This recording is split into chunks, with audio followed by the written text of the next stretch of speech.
Բարև ձեզ սիրելի ունկնդիրներ, ես Օֆելիա Կամավոսյանն եմ, հանրային ռադիոյի եթերում կրկին երկրորդ շնչառությունն է, առաջին հայկական մեդիա նախագիծը նախատեսված ավագ սերնդի ներկայացուցիչների համար։ Մենք անդրադառնում ենք 60 եւ ավելի տարեկան անձանց հուզող բոլոր թեմաներին՝ առողջ ապրելակերպ, սննդակարգ, հոբիներ, զբաղվածություն, վաստակած հանգիստ։ Մենք ներկայացնում ենք նաեւ այն ծառայությունները, ինչպես նաեւ ընկերություններին, որ սերվիսներ են առաջարկում տարեցների համար, մեր ավագ սերնդի ներկայացուցիչների համար։ Այնպես որ նոր թափ եւ երկրորդ շնչառություն վերցրեք։ Այսօրվա մեր հյուրը սոցիալական ձեռներեցների դպրոց Միջազգային ակադեմիայի հիմնադիր, սոցիոլոգիական գիտությունների թեկնածու Գոհար Մկոյանն է։ Բարի օր ձեզ Գոհար։ Շնորհակալ եմ, որ ժամանակ գտաք եւ Ես եմ շնորհակալ այս հետաքրքիր թեմայի շրջանակներում ինձ հրավիրելու եւ քննարկում կազմակերպելու համար։ Գոհար, ես ձեզ քիչ առաջ էլ ասացի, որ վերջին տարիներին ես որքան ձեր հանդիպել եմ սոցիալական ձեռներեցության շրջանակում դուք բավականին մեծ աշխատանք եք կատարում, որպեսզի ունկնդիրներն ու մեր հետևորդները, բաժանորդներն էլ իմանան, ներկայացրեք այն ամբողջ աշխատանքը հսկայական, որ դուք այս ամենի ընթացքում արել եք, երբ եք սկսել, ինչ ուղղությամբ եք գնում։ Իրականում ես ինքս 17 տարի դասախոսում եմ եւ սոցիալական ոլորտում փորձագետ եմ, ինքս ունենալով մասնագիտական պրակտիկա եւ մեծ գիտական ուղի անցած անհատականություն, հասկանում էի, որ մենք անընդհատ մարդկանց առաջարկում ենք օգնություն, մենք առաջարկում ենք սնունդ, հագուստ եւ այլն, բայց առաջին հերթին նրանց ակտիվացման եւ կենսունակության ուղղությամբ ինչ որ քայլեր չեն կատարում։ Եվ տարբեր բուհերում դասախոսությունների ընթացքում ներկայացնում է սոցիալական ձեռնարկատիրության երևույթը։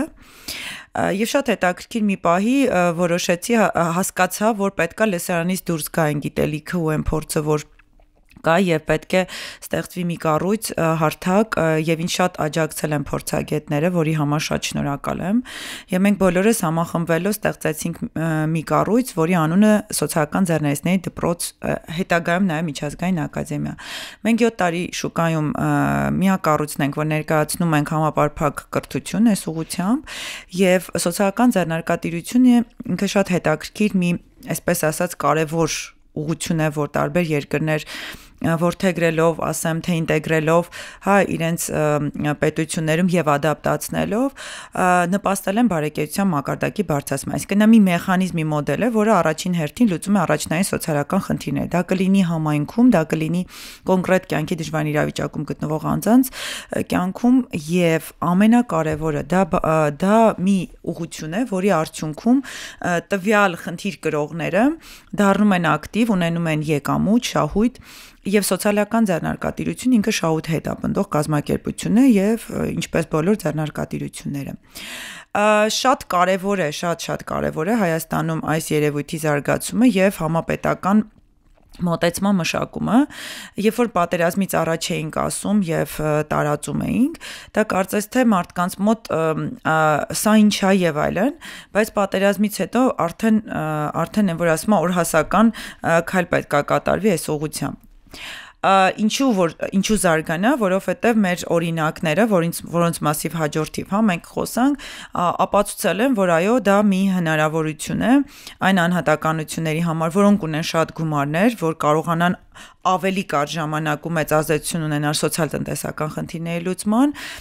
դա ապացուցել է, որ եթե մարդը կյանքի դժվար իրավիճակում է, չունի ռեսուրս, ընտանեկան նպաստի համակարգում է, տարեց է, հաշմանդամություն ունեցող անհատականություն է, երիտասարդ է, որի կայացման խնդիր ունի եւ այլն, դա օգնում է նրան ինքնակազմակերպվել առաջին հերթին, ստեղծել մի կառույց, որտեղ ինքը կարողանում է ապահով լինել, որ ունի եկամուտ, ինչու՞ չէ նաև հավելյալ կամ հենց այդ դրանով է ապրում եւ ամենակարևորը ինչն է գրավում հայ հասարակությունում, չեմ ասում այլ երկրներ, որտեղ այսօր միայն Հայաստանի մեր փորձառության մասին ենք խոսելու, ինքը գրավում է նրանով, որ մարդը կարողանում է իր նմանին կամ եթե իր նման չէ, ապա իր կողմից ընտրված կոնկրետ համայնքը կամ կոնկրետ խմբի կյանքում դրական փոփոխություններ բերել։ Գիտեք, մարդը իրեն միայն լավ չի զգում գումար աշխատելով, մարդը լավ է զգում, երբ որ այդ գումարը երջանկացնում է կամ որոշակի մարդկանց կյանքում նույնպես փոփոխություններ է բերում։ Կարող ենք առանձնացնել ոլորտներ, որոնք հրապուրիչ, գրավիչ են սոցիալական ձեռնարկատիրության տեսակետից եւ հաշվի առնելով, որ ընդունված տեսակետը քաղաքում գործ շատ կա, աշխատանք կա եւ հետեւաբար մարզերում է, որ սոցիալական ձեռնարկատիրությունը հիմքեր ունի զարգանալու, եկեք թվարկենք այդ ոլորտները նաեւ, շահեկան, որ մարդիկ, որ մեզ լսում են, հիմա տարիքային խմբին կգանք, կարողանան օգտվել դրանից։ Տեսեք, քանի որ ոչ միայն մեր երկիրը, այլ ամբողջ աշխարհում կա այս խնդիրը, որի հետ պայքարում են, ուրբանիզացիան է, այսինքն բոլորս մտածում ենք, որ լավ երիտասարդը, լավ տարեցը, չգիտեմ, ապահով, գլամուրային, չգիտեմ, ինչ բառեր ասեմ, պետք է ապրի Երևան քաղաքի կենտրոնում, պետք է այցելի եւ այլն, այսինքն այս խնդիրը, որ այսօր ծառացած է մեր առջև, դա տարիների ընթացքում բոլոր մասնագետներին հուզել է ու տարբեր երկրների սոցիալական ձեռնարկատիրությունը ոչ թե պետք չի Երևանում լինի, այլ քանի որ մենք այդ խնդիրը ունենք, որպեսզի մենք հարթենք ու համաչափ համայնքային զարգացում ենք ասում, իսկ սոցիալական ձեռնարկատիրության կարևոր ուղղություններից մեկն է համայնքի զարգացումը, մենք ասում ենք գնանք մարզերում սովորեցնենք այդ տարբեր տարիքային սերնդի մարդկանց, իրենք իրենց բնակավայրը նախ առաջին հերթին սիրեն, իրենք հասկանան ով է համայնքապետը, համայնքի կառույցը, իրենք ով են որպես համայնքի բնակիչ, որ առաջին հերթին իրենք են պատասխանատու, որ իրենք կարող են իրենց համայնքային ռեսուրսները ճիշտ քարտեզագրելու, ճիշտ ինքնակազմակերպվելու դեպքում շատ հետաքրքիր զարգացումներ ապավեն հենց իրենց բնակավայրում եւ ինչու՞ չէ բոլորին տանել իրենց համայնք ուրիշ երկրներից եւ այլն եւ զարգացումներ բերել, նոր ռեսուրսներ ներգրավել համայնք։ Այս տեսանկյունից սոցիալական ձեռնարկատիրությունը այսօր մենք դիրքավորվել ենք, որ պետք է մարզերում համայնքների հետ աշխատանքներ կատարենք։ Շատ բարդ է, բայց փորձում ենք կատարել։ Ինչ վերաբերում է, որ ոլորտներում կարող են սոցիալական ձեռնարկություններ հիմնվել, մենք բոլոր ոլորտներում կարող ենք լինել, սկսած կրթությունից, առողջապահությունից, բոլոր ոլորտներում բնապահպանական, ինչու որտեղ սոցիալական ձեռնարկությունը պետք է ունենա դրական ազդեցություններ բնապահպանական ոլորտում, կրթական ոլորտում, առողջապահական ոլորտում եւ, բայց մենք չենք կարող լինել այն ոլորտներում, որտեղ իրականացվում է հանքարդյունաբերություն, զենքի արտադրություն, ծխախոտ, այսինքն այն ոլորտները, որտեղ կարող ենք արտադրել որևէ ապրանք կամ կազմակերպել ծառայություն, որը վնասում է մարդու առողջությանը եւ բնությանը, մենք չենք կարող, գեյմինգը, մենք էկո մտածողություն ենք տարածում, բայց դա չի վնասում, որ օրինակ եթե կան ավանդական ձեռներեցներ դաշտում, ասենք, որոնք շատ խոշոր ընկերություններ են, մենք մեր օրինակներով համագործակցենք եւ իրենց կորպորատիվ սոցիալական պատասխանատվության շրջանակներում, օրինակ իրենք ունեն գումար հատկացված,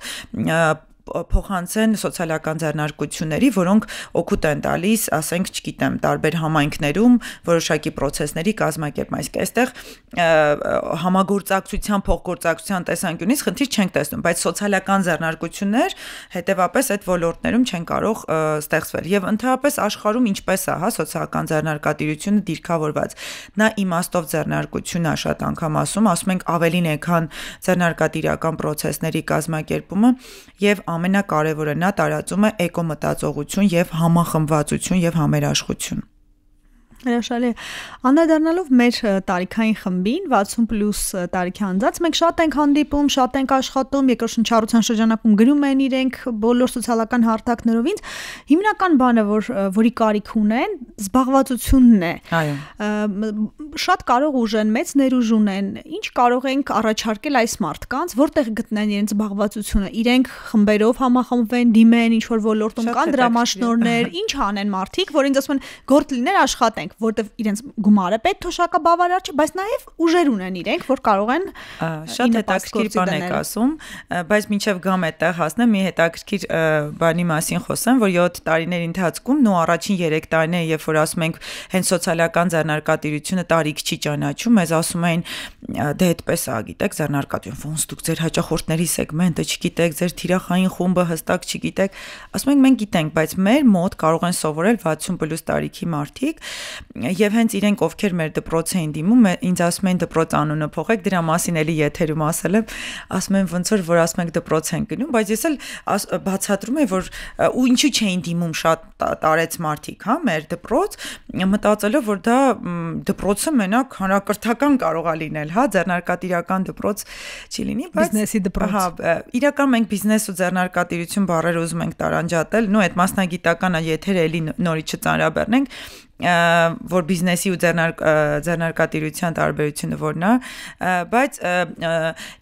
ինչին է ուզում գայ, մենք սոցիալական ձեռներեց բառը, հա, որ ձեռներեց բառը մենք որոշեցինք ստեղծել հենց սկզբից, ինքը երեց հարուստ փորձ ունեցող մարդն է,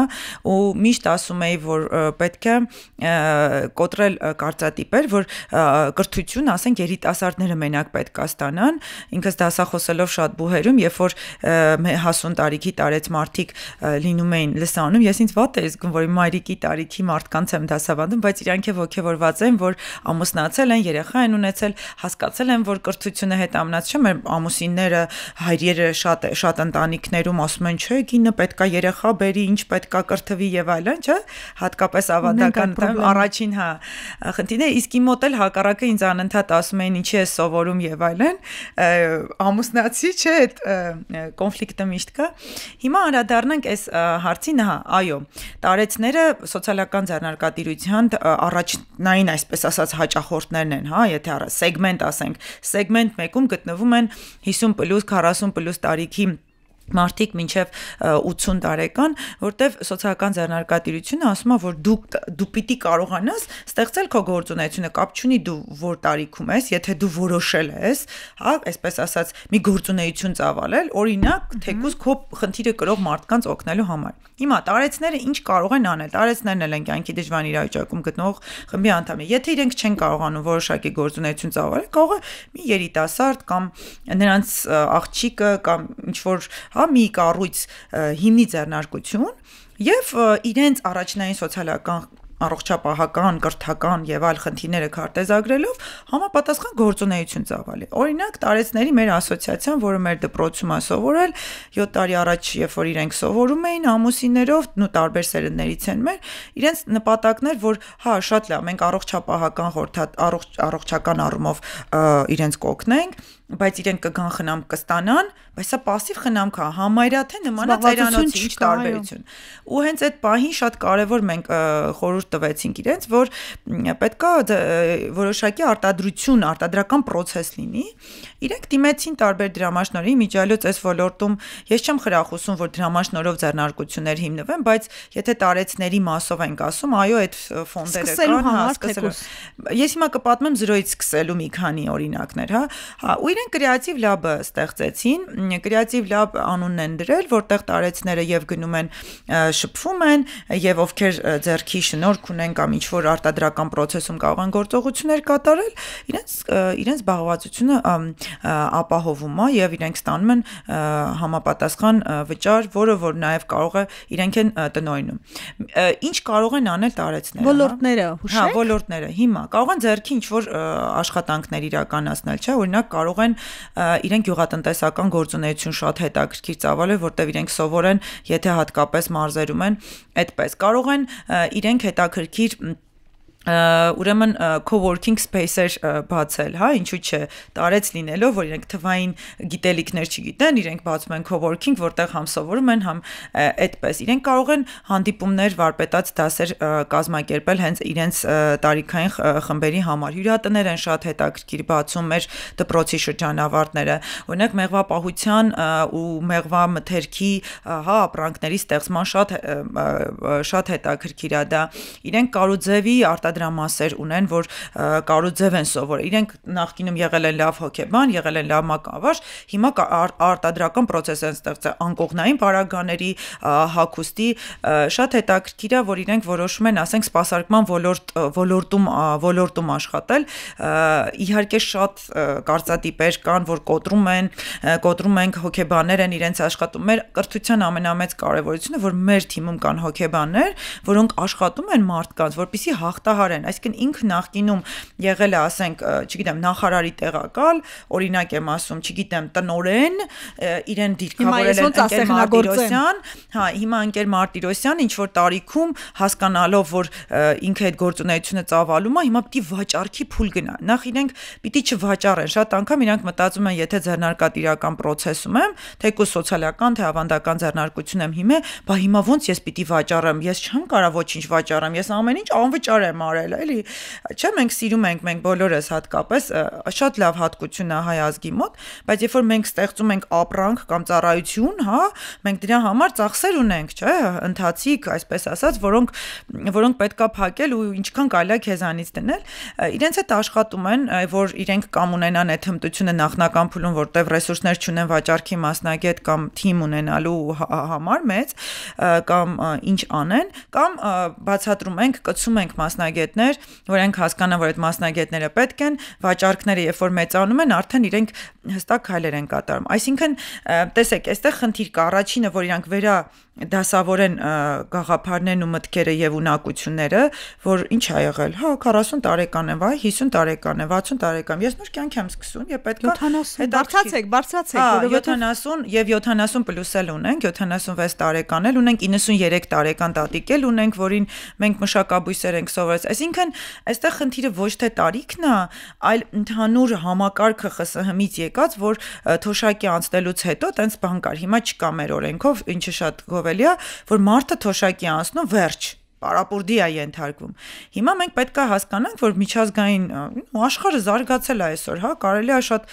հետաքրքիր, ասենք, տարեցին կարելի է սովորեցնել դիզայն, մարդը տանը նստած դիզայն անի։ Կամ մի հետաքրքիր բան կա, միտք կա, որ դեռ չի եղել, ես ուղղակի այսպես ասեմ, որ Հայաստանում թող զարգացնեն, միջազգային մի հետաքրքիր փորձ կա, որ տարեցները գրանցվում են մի հարթակում, որ ես մանկավարժ եմ, ես անգլերեն գիտեմ, ռուսերեն գիտեմ, ու երիտասարդներն են գրանցվում, այսինքն նեթիները 14-ից մինչև 30 տարեկան երիտասարդներ, այսինքն 60-ից 90, այս նախկին երիտասարդները ԽՍՀՄ-ի ու այսօրվա ինչա տեղի ունենում, այսինքն ես միանում եմ Վարդի թեր տատիկին on-line գումար եմ տալիս, ինքը ինձ սովորեցնում է իսպաներեն, ինքը Իսպանիայում է նստած, մենք ընկերանում ենք, իսպաներեն ենք սովորում, ինքը իրեն լավ է ազգում, որ աշխատանք է գտել, ես լավ եմ զգում, որ իսպաներեն եմ սովորում, հետո կարող եմ ես այդ տատիկի տուն այցելել, մնալ, Իսպանիան տեսնել ու փոքր գումար տալ տատիկին։ Այսինքն տարեցը, որը տանն է, մտածում ես ոչինչ չի կարող անել, բայց մի on-line հարթակի միջոցով դու աշխարհի տատիկները փորձառու, հա, կամ հակառակը մեր տատիկները, այո։ Հիմա օրինակ on-line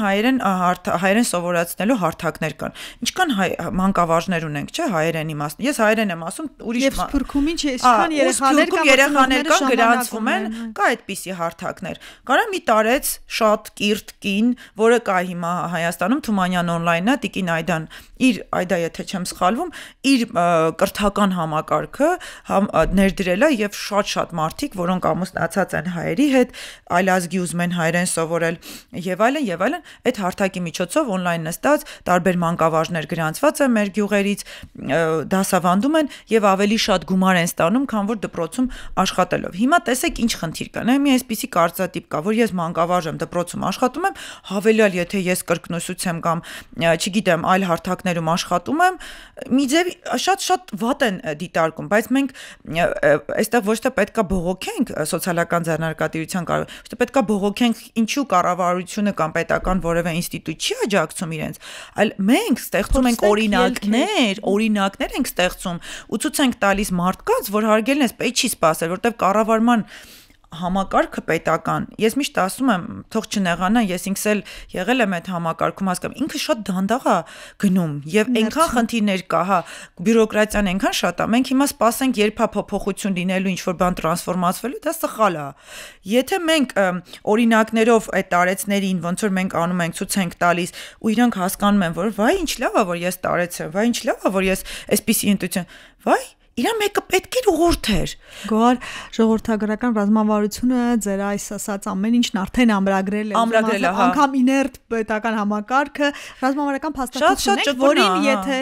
հետևից գնանք, ընդհանրապես պետք են վառ անհատներ, որոնք միավորեն են ստարեց մարդկանց։ Բայց ինչպես բացահայտենք այդ վառ անհատներին։ Հետո գիտեք ինչ խնդիր կա, ասենք հիմա ես խոսում եմ դպրոցի որպես հիմնադիր։ Մեր մոտ վճարովի է, չէ՞ որ մենք էլ ենք սոցիալական ձեռնարկություն, բայց դա տարեցին անհասանելի է։ Այստեղ խնդիր կա, տեսեք, իմ եթերներից հետո զանգահարում են տարեցները, որ Ձեր եթերից հետո մի տարեցի տուն եմ գնալու։ Խնդրում եմ եկեք մեր տուն, ինձ ասեք ես ինչով կարող եմ զբաղվել։ Հա, որպես Հայաստանի Հանրապետության քաղաքացի, ես իմ ժամանակը, ռեսուրսը բնականաբար իմ ծնողներն են, ավագ սերունդի ներկայացուցիչները, ես պիտի կարողանամ իրենց խորհուրդ տալ։ Ես կարող եմ գնալ 1 ժամ, 2 ժամ, 3 ժամ, 4 ժամ կամ ինչ որ մի հարթակում իրենց հնարավորություն տալ, մի դասի մասնակցել, հա։ Բայց դա չի լուծելու խնդիրը, պետք է ինչ որ համակարգային մոտեցում։ Ես չեմ ասում մեզ վճարեն, որպեսզի մենք իրենց կրթենք։ Նաև դա տարբերակ է։ Կարելի է նոր ինչ-որ հետաքրքիր բան մտածել, որ ոչ պետության բյուջեին շատ մեծ հարված դա ասենք, ոչ էլ տարեցին։ Իրականում կարող ենք այնպիսի հետաքրքիր մեթոդաբանություն մշակենք, որի շնորհիվ տարեցը կարողանա իրեն գտնի։ Վերջերս ես գիտեմ, որ այսպիսի մի բան կա, որ եթե դու ձեռնարկություն ունես արտադրական process, դու ներգրավում ես աշխատանքի մարդուն սովորեցնում ես, եկած մտահարկից քեզ ետ են վերադարձում, այսինքն որոշակի զիջումներ խրախուսել։ Իհարկե կա, բայց որ տարեցները ունակ մարդիկ են դրա, իրենք փորձառու մարդիկ են։ Իրենք գիտեք, այնքան փորձ ունեն մարդկանց հետ շփվելու, այնքան ինստանցիաներով են անցել ու այդ ռեսուրսը թեկուզ, հա,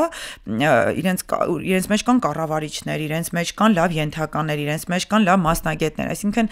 ես կարծում եմ, որ ճիշտ քարտեզագրման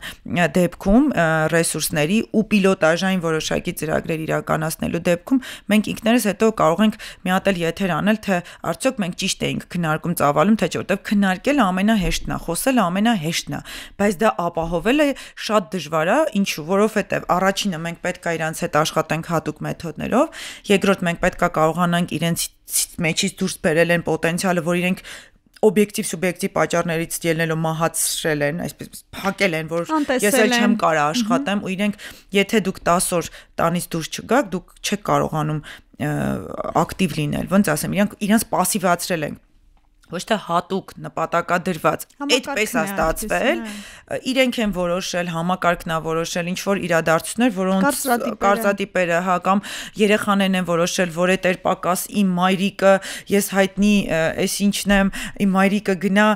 չգիտեմ Պողոսի խանութում աշխատի չէ այդ փողը ես իրան կտամ մայրիկից բայց մի գնա նաև այսպիսի բաներ կա եկեք ճիշտ ասենք կամ ինքը էլի եմ ասում շատ գումար ունեցող մարդ է բայց որոշում է գնա ինչ որ մեկի մոտ բույս մշակի որտեվ ինքը հողատարածք չունի ու ասեն ոնց թե այս մարդը գա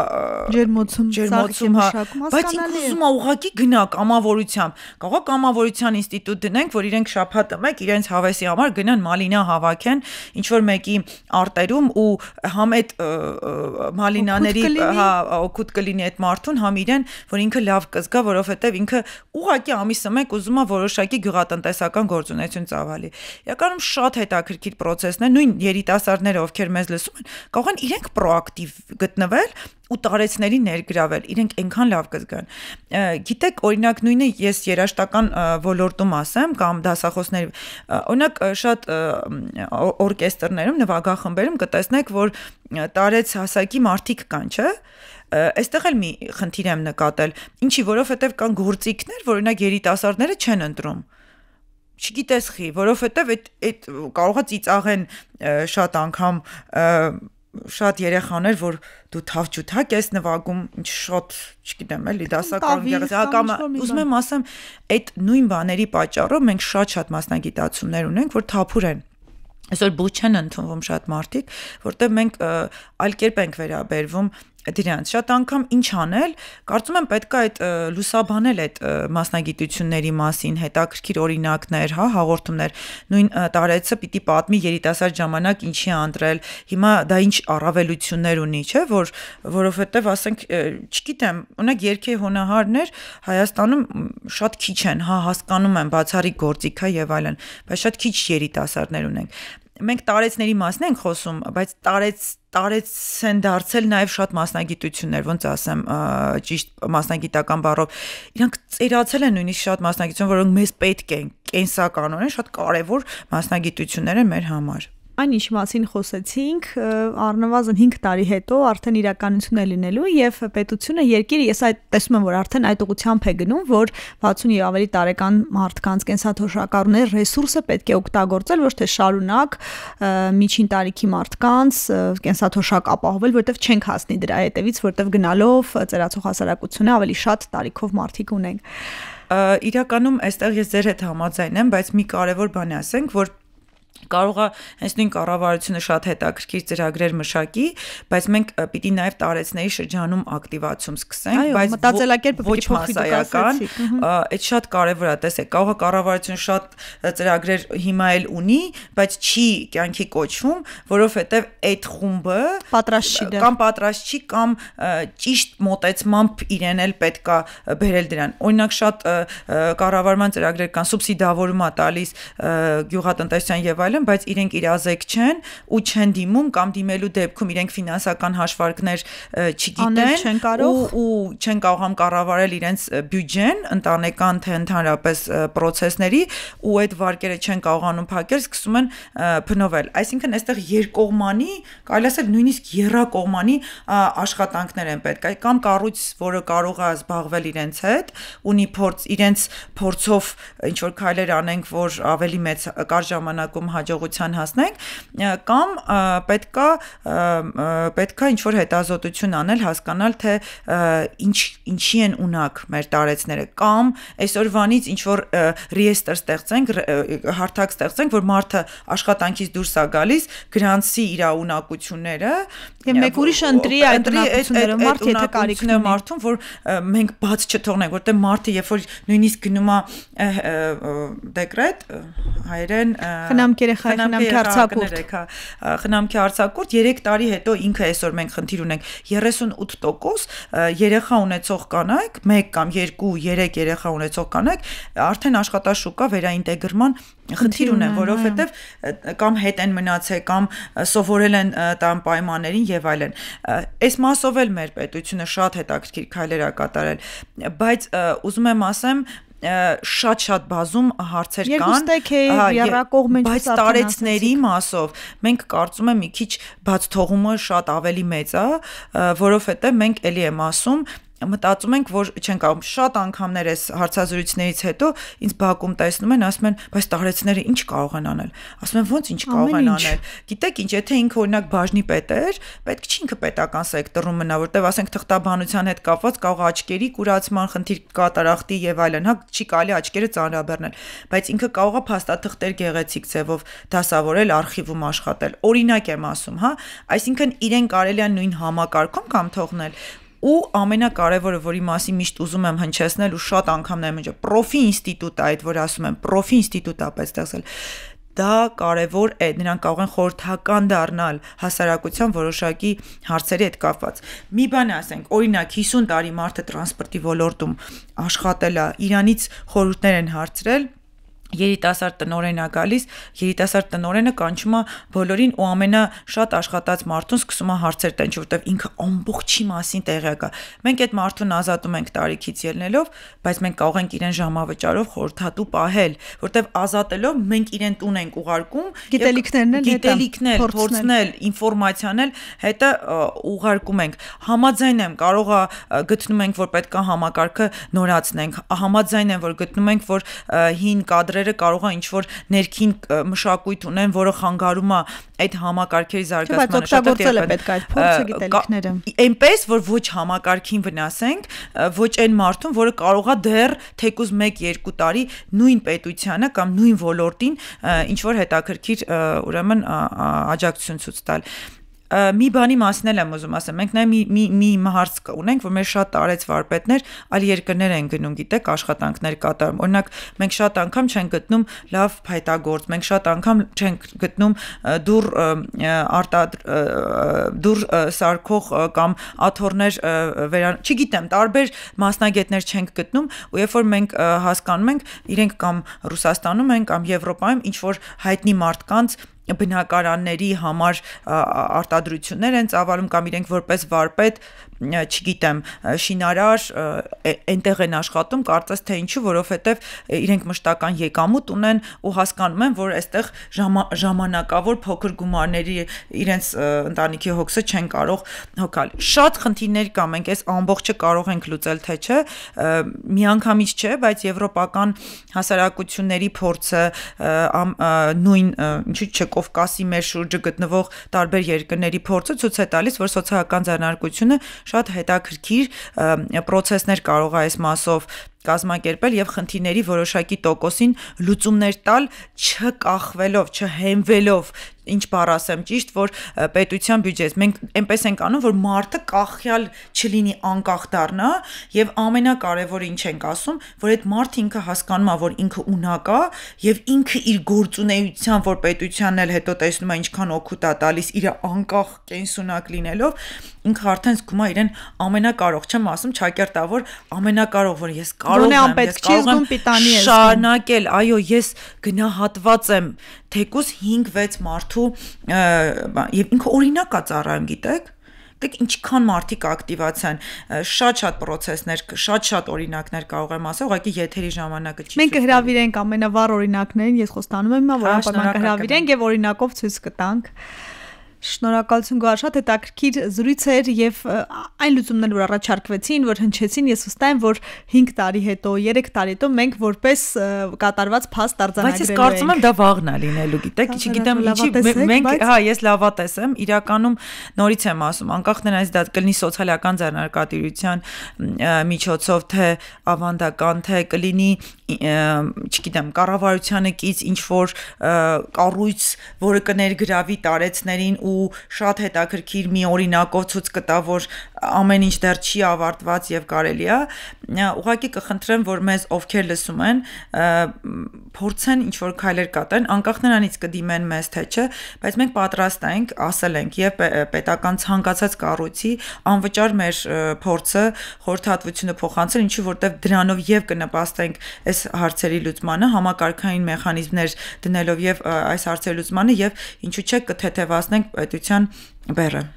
Հրաշալի է, շնորհակալություն։ Ես եմ շնորհակալ։ Ակտիվ եղեք, լսեք մեզ հանրային ռադիոյի armradio.am կայքում, ինչպես նաև YouTube-ում դիտեք հաղորդումը։ Բաժանորդագրվեք Երկրորդ շնչառության YouTube-ի ալիքին, գրեք մեզ TikTok-ում, Instagram-ում, Facebook-ում։ Ձեզ ուզող հարցերին մենք անդրադառնանք հաջորդ թիվ։ Առողջ ու երկար կյանք եմ մաղթում։